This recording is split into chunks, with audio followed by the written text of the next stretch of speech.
Et comme nous nous entamons cette émission avec les premières nouvelles à la une des nouvelles qui sont à la une aujourd'hui, c'est l'inauguration par le Premier ministre Moustapha Madbouli, qui plutôt aujourd'hui, il a assisté à la cérémonie qui célèbre l'adhésion de la drague de Hassan Tantawi à la flotte de drague de l'autorité du canal de Suez. Et également à rappeler, chers téléspectateurs, que le Premier ministre avait plutôt dans la journée poursuivi ses tournées d'inspection pour toujours suivre l'avancement des travaux, des projets de services et de développement, notamment dans les villages ciblés par l'initiative présidentielle Vie décente pour développer les villages égyptiens. Pour parler de cela en détail, nous avons le plaisir d'avoir avec nous en ligne Dr Amr Saleh, économiste. Bonsoir Dr Amr. Bonsoir. Docteur Amr, un message a été clair aujourd'hui également avec la célébration ou cette cérémonie de l'adhésion de la flotte à la flotte de drague de l'autorité de canal du Suez, la drague de Hassan Tantawi. Une célébration, une cérémonie en ce sens. Et après, nous allons parler en détail de la tournée des inspections du Premier ministre concernant la suite de l'inauguration des projets qui sont toujours entrepris en place ou mis en place en Égypte. Le message aujourd'hui de l'Égypte avec cette cérémonie et la célébration de comment a-t-on hissé donc aujourd'hui le drapeau égyptien sur la drague de Hassan Tantawi pour s'ajouter à la flotte de Qanat al-Suez, l'autorité du canal. Oui, en fait, tout à fait. Cette nouvelle pièce maîtresse, je dirais, a été projetée dans le cadre de plans stratégiques de maintien et de gestion du canal du Suez. Nous savons que il y a quelques mois, nous avons assisté à un accident assez dramatique et puis il y avait beaucoup de reproches vis-à-vis de la gestion du canal du Suez. Le canal du Suez n'avait pas les moyens. Mais après la crise et après la réussite, l'exploit des équipes égyptiennes pour réduire le temps de cette crise et réouvrir encore le canal du Suez, on s'était avéré que le canal du Suez a un plan stratégique de gestion et que la gestion du canal du Suez, ou le management du canal du Suez, avait auparavant, même avant cette crise, avait projeté d'augmenter la capacité de gestion pour faire face aux crises navales et aux crises de gestion du canal de Suez. Et donc, cette pièce maîtresse, je dirais, qui intervient aujourd'hui, intervient dans le cadre d'un plan qui avait été déjà mis, qui n'a pas de rapport avec ce qui s'est passé il y a quelques mois. Cette vision stratégique a été mise auparavant pour gérer ce canal qui, comme vous le savez, réduit dramatiquement le trajet entre le nord et le sud, entre l'est et l'ouest, et qui aussi a des implications énormes sur le commerce international et aussi sur les prix du pétrole et de l'énergie. Et nous avons vu au cours de la dernière crise comment les prix du pétrole avaient été affectés et ont augmenté, et que contourner l'Afrique plutôt que de payer un droit de passage pour emprunter le canal de Suez n'était pas logique et n'est pas faisable. Nous avons, si vous voulez, nous avons près de 19 000, à peu près, si ma mémoire est bonne, 19 000 à 20 000 navires qui avaient emprunté le canal de Suez en l'année dernière, l'année de crise. Et ce trajet du canal présente non seulement source de devises étrangères, non seulement pour l'Égypte, nous savons qu'elle rapporte à peu près entre 5 et 6 milliards de dollars. Elle avait rapporté l'année dernière 6 milliards de dollars à peu près. Donc ce canal du Suez, ce passage, si vous voulez, n'est pas seulement important pour l'Égypte, mais aussi important pour le commerce international. Et donc l'effort de l'Égypte pour améliorer la navigation du canal Suez intervient, comme je le dis, intervient dans le cadre d'un plan stratégique de gestion du canal de Suez qui intervient et qui intervenait beaucoup, je dirais, avant même l'incident de bateau qui s'est chaviré dans le canal. Oui, oui. Donc, Dr Amr, aujourd'hui, donc, l'adhésion de cette drague à la flotte, aux autres flottes plutôt, à la flotte de drague de l'autorité du canal de Suez a donc une dimension aussi bien stratégique qu'une dimension également économique, et non seulement économique locale, mais aussi internationale. Oui, tout à fait. Nous savons que le président Al-Sisi, en 2014, avait lancé un gigantesque programme d'élargissement du canal de Suez qui avait coûté à peu près 3 milliards de dollars. Et à l'époque, il s'agissait de doubler la capacité du canal de Suez avec une voie navale de peu près 37 à 40 kilomètres afin de permettre aux grands bateaux de se croiser dans des zones plus étroites. Et donc, ce approfondissement gigantesque avait permis d'accélérer la navigation dans le canal de Suez. Et maintenant, il faut pour un bateau qui traverse le canal de Suez, pour 11 heures pour passer du nord au sud, d'un bout à l'autre. Et donc, cet investissement que l'Égypte avait mis dans le canal de Suez intervient, comme je l'ai dit, dans le cadre d'une mission stratégique de l'Égypte pour faire en sorte que le canal reste et se maintienne comme la voie commerciale la plus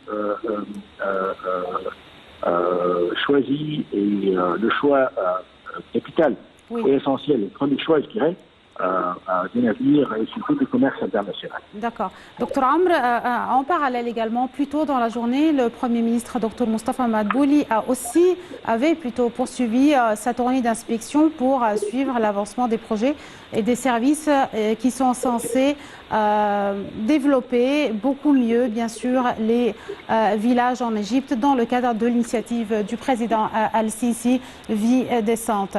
Je m'arrête aussi, puisque notre sujet principal également aujourd'hui est la localisation de l'industrie ou la localisation industrielle en Égypte. C'est notre sujet principal et donc je m'arrête aussi sur une autre dimension de développement également économique en Égypte. Ces projets, Vie décente par exemple, concernant les villages, sont accompagnés bien sûr par les autres projets, les inaugurations au niveau des axes routiers, au niveau d'autres inaugurations qui sont faites et sous les directives bien sûr du président Al-Sisi. Et donc ce genre d'initiative qui non seulement vise à améliorer la vie des villageois ou des citoyens qui vivent dans les villages, mais aussi une autre dimension qui pourrait apporter des fruits ou porter les fruits un peu plus tard sur, pas seulement l'économie, aussi sur l'industrie de l'Égypte. Quand on parle économie, on parle développement d'un village, on parle développement d'une superficie de terre, on parle développement de l'agriculture, on parle également d'un développement dans le secteur des agroalimentaires. Et donc ce qui ouvre plus la voie au développement du secteur de l'industrie agroalimentaire et d'autres industries à côté. Et ce, bien sûr, et finalement pour le but essentiel qui est de réduire la dépendance sur l'importation. Je sais que ma question paraît un peu longue, mais j'ai essayé de prendre depuis le début et le but de ces inaugurations, de ces inspections du Premier ministre et cette volonté politique pour bien sûr soutenir l'économie et le peuple égyptien ensemble. Oui, tout à fait. Vous avez analysé le sujet de manière formidable, mais pour récapituler, car vous n'avez pas laissé grand-chose à dire, mais vous avez dit l'essentiel. Et je voudrais juste ajouter quelque chose d'important à ce que vous avez dit. Ce que vous avez dit est très important, très clair, très net même, et que les projets d'infrastructure en Égypte, d'ailleurs, le président Fattah al-Sisi, il y a quelques jours, avant-hier, était à l'heure à l'inauguration de l'une des plus modernes villes, agglomération agroalimentaire dans la région du Shaddad. Ces projets, le président Fattah al-Sisi aussi avait exhorté les Égyptiens à sauvegarder la terre agricole. Pour finir avec la question, oui, le projet des infrastructures énormes que l'Égypte avait entrepris au cours des 5-6 dernières années, mais elle nous avait permis de grimper et d'augmenter et d'accélérer nos taux de croissance qui avait atteint un niveau dramatique après la révolution de 2011. On avait atteint 1,8%. Et en 2019, l'année dernière, avant la crise Covid, on était arrivé à un taux de croissance de 6%. Donc, ces projets industriels, agricoles, d'infrastructures ont essentiellement pour objectif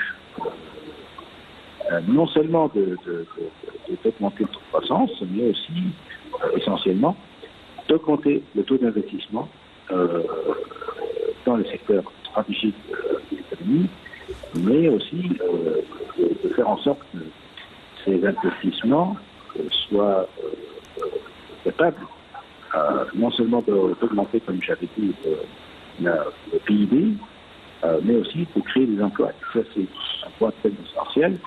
Sans ces infrastructures, nous n'aurons jamais atteint un taux de croissance de 6%, 6,5%. Vous savez que nous étions l'un des rares pays qui avait enregistré un taux de croissance positif au cours de la crise de l'année dernière. Donc, pour revenir à votre question, oui, les projets d'infrastructure que l'Égypte avait entrepris au cours des dernières années ont un effet incroyable sur la croissance économique, remarquable, selon la Banque mondiale, que l'Égypte avait enregistré. D'accord. Docteur Amr, hier également une dernière question. Je parle donc dans le cadre de ces inaugurations. Hier, le président Al-Sisi avait assisté à l'inauguration de cette ville industrielle alimentaire, la ville d'Al-Sadet. Et bien sûr, un nouvel ajout qui vient s'ajouter à la liste des usines ou des villes industrielles afin d'aboutir et de créer cette localisation industrielle de l'Égypte. L'importance également d'inaugurer une telle ville dans la ville d'Al-Sadet, cette ville industrielle, en ce timing surtout. Oui, comme je l'avais dit, ces projets, surtout la ville agroalimentaire que le président Fattah al-Sisi avait inaugurée, est d'une grande importance stratégique dans la région du Shaddad. Nous savons que la région du Shaddad contient un nombre énorme, il y a un nombre considérable et important même, non seulement de point de vue quantité, mais de point de vue qualité. Un nombre énorme d'usines et d'entreprises soutiennent qui travaillent dans le domaine de l'agriculture alimentaire, qui est nécessaire pour la sécurité soutien, mais aussi pour les exportations.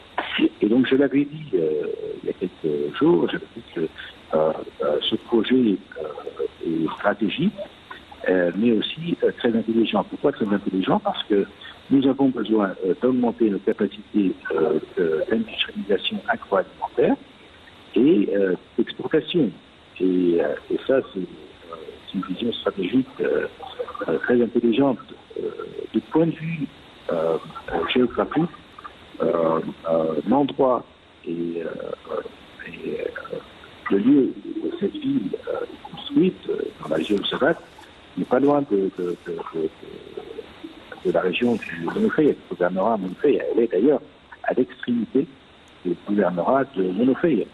Et l'endroit est stratégique pour la production agricole qui serait acheminée par cette ville, mais aussi pour attirer un nombre d'ouvriers et de population. Oui. Le gouvernorat du Mont-Riez vise aussi à diminuer la pression qui existe sur le delta et les terres agricoles. Et je suis d'accord, le président Fattah al-Sisi avait exhorté les Égyptiens à préserver la terre agricole.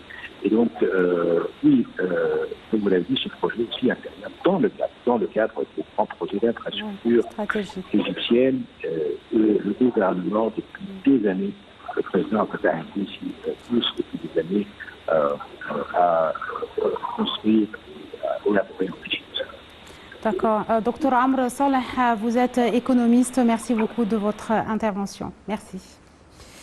Et chers téléspectateurs, je vous laisse donc avec un compte rendu détaillé sur l'inauguration d'hier par le président Abdel Fattah al-Sisi de cette ville industrielle à Al-Sadet, ou cette industrie plutôt, ce projet pour l'industrie alimentaire à la ville d'Al-Sadet, et un retour également concernant le message du président Al-Sisi hier lors de cette inauguration concernant la nutrition scolaire.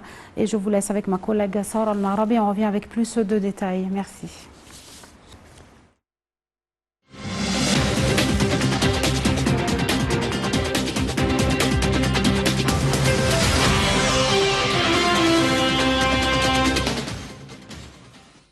En inaugurant la cité des industries alimentaires Sile Foods dans le gouvernorat de Monofeya, le président Abdel Fattah al-Sisi a déclaré que le gouvernement doit consacrer 8 milliards de livres égyptiennes à la nutrition scolaire. Dans son allocution, le chef de l'État a annoncé que la croissance démographique affectait énormément la santé des enfants. Le président Sisi a ajouté qu'il était temps de hausser le prix du pain afin de fournir davantage de services aux citoyens, indiquant qu'aucun prix n'avait demeuré fixe durant 20 ou 30 ans. Dans ce même contexte, le président Sisi a appelé les médias à sensibiliser les jeunes filles en âge de mariage sur l'importance de la santé, indiquant qu'une nouvelle initiative vers une vie saine des enfants sera lancée. Le président Sisi a abordé aussi l'empiètement sur les terrains agricoles, un autre problème lié à la croissance démographique, et augmente la demande de foyers résidentiels. Il a à cet égard mis en garde contre la poursuite de la croissance démographique sur ce même mode. La cité des industries alimentaires Sile Foods est située dans la cité Sadet, dans le gouvernorat de Monofeya. Ce complexe industriel s'étend sur une superficie de 135 fédans. La première phase de la cité couvre une surface de 102 fédans et comprend une usine de biscuits, de pâtes, un moulin, 14 silos d'une capacité de 70 000 tonnes de blé, une usine de pâtes, un garage, des services et un bâtiment administratif. Lors de sa tournée, le président Sisi a notamment inspecté le système de gouvernance électronique de l'entreprise qui contrôle toutes les opérations depuis la mise en place de plans de commercialisation, en passant par l'achat des matières premières, leur stockage, leur examen, conformément aux critères mondiaux, et enfin la production et la distribution des produits. Le ministre de l'Approvisionnement et du Commerce intérieur a quant à lui déclaré que cette cité va beaucoup ajouter à la capacité de l'État dans le domaine de l'industrie alimentaire et influencera positivement le commerce intérieur. Et la ministre de la Santé, Dr El Zeid, a expliqué que Sile Foods va offrir une alimentation saine, ce qui va améliorer le niveau de santé des élèves.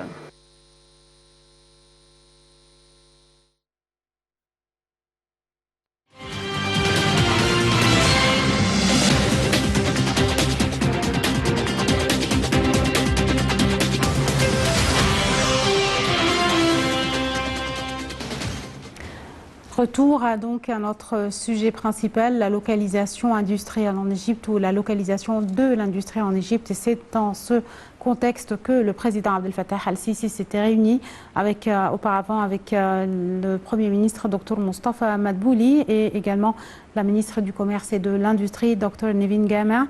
La réunion a porté donc sur le suivi des efforts de localisation de l'industrie et du programme national de substitution aux importations, la fourniture des besoins de production au profit de l'industrie nationale. Compte rendu Sarah Al-Marabi, on revient avec plus d'éclaircissements sur cette stratégie nationale en Égypte concernant la localisation de l'industrie égyptienne.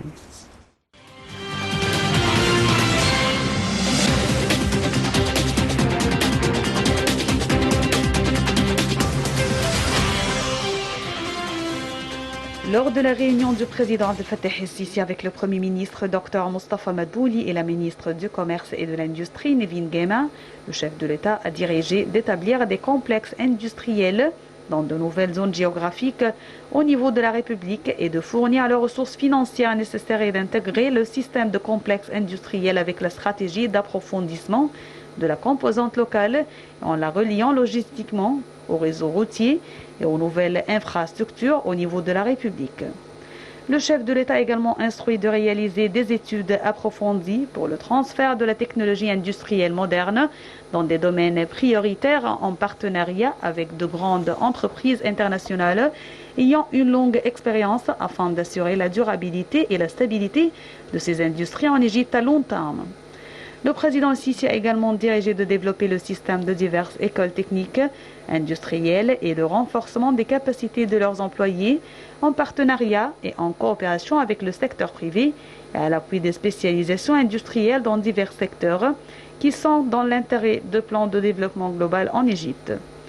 La ministre du Commerce et de l'Industrie a pour sa part présenté les résultats les plus importants de sa récente tournée à l'étranger dans un certain nombre de pays arabes, asiatiques et africains, ainsi que les dispositions en cours pour la création du pavillon égyptien à l'Expo 2020 Dubaï, qui comprendra une exposition du secteur du tourisme, ainsi que les grands secteurs économiques et les projets nationaux adoptés par l'Égypte au cours des dernières années. Madame Guema a également présenté des mesures exécutives les plus importantes prises dans le cadre du soutien aux activités industrielles et de la stimulation de l'industrie au niveau national, qui auront une incidence positive sur la performance des secteurs industriels prioritaires et surmonteront les obstacles les plus importants auxquels ils sont confrontés en coordination avec divers ministères et autorités compétentes, ainsi que soutenir les activités industrielles liées aux opérations d'exportation, encourager les projets industriels pour les petites, moyennes entreprises et leur intégration dans l'économie formelle.